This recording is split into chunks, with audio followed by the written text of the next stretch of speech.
প্রায় ৩ দশক হয়ে গেল তিনি নায়িকা, আজও নানা প্রজন্মের কাছে তিনি আরাধ্য।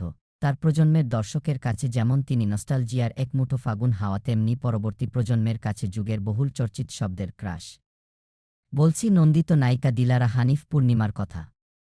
৯০ দশকে যে কজন নায়িকার আবির্ভাব হয় বাংলাদেশের সিনেমায়, সে দশকের সফল ৪ জন নায়িকার একজন পূর্ণিমা।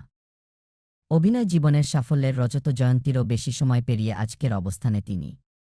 এ পর্যন্ত ৮০টি ব্যবসা সফল সিনেমায় অভিনয় করেছেন এই চিত্রনায়িকা। ১১ জুলাই এই নন্দিত অভিনেত্রীর জন্মদিন। ১৯৮৪ সালের এই দিনে জন্মগ্রহণ করেন তিনি। বিশেষ এ দিনটিতে দেশের এক সংবাদ মাধ্যমে পূর্ণিমা জানান, আজকের দিনটি তিনি তার পরিবারের সঙ্গেই একান্তে উদ্যাপন করছেন। এ সময় অভিনয় জীবনের কথা বলতে গিয়ে পূর্ণিমা বলেন, দীর্ঘ ২৫ বছরের অভিনয় জীবনে উত্থান পতন তো ছিলই। একটা সময় এসে আমি হতাশও হয়ে গিয়েছিলাম। কিন্তু পরবর্তীতে উপস্থাপনা দিয়ে আলোচনায় এসে আবারও আমি আমার পূর্বের অবস্থানে ফিরে আসি।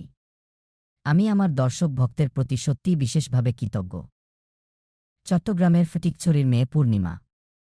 ১৯৯৮ সালের ১৫ মে জাকির হোসেন রাজু পরিচালিত এ জীবন তোমার আমার সিনেমায় অভিনয়ের মধ্য দিয়ে রিয়াজের বিপরীতে নায়িকা হিসেবে অভিষেক হয় তার।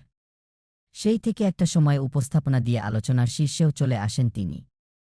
পূর্ণিমার ভাষ্যমতে, তার প্রথম ব্যবসা সফল সিনেমা যোদ্ধা।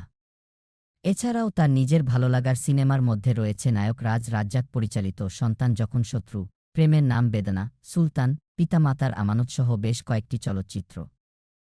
সিনেমাতে অভিনয়ের শুরুর সময়েই পূর্ণিমা রেজানুর রহমানের নির্দেশনায় শহীদুজ্জামান সেলিমের বিপরীতে একটি নাটকেও অভিনয় করেন।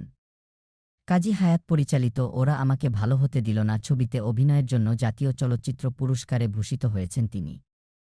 পূর্ণিমা অভিনীত সর্বশেষ মুক্তিপ্রাপ্ত সিনেমা আহারে জীবন ২০২৪ সালে মুক্তির পর দারুণ প্রশংসা কুড়িয়েছে ছবিটি।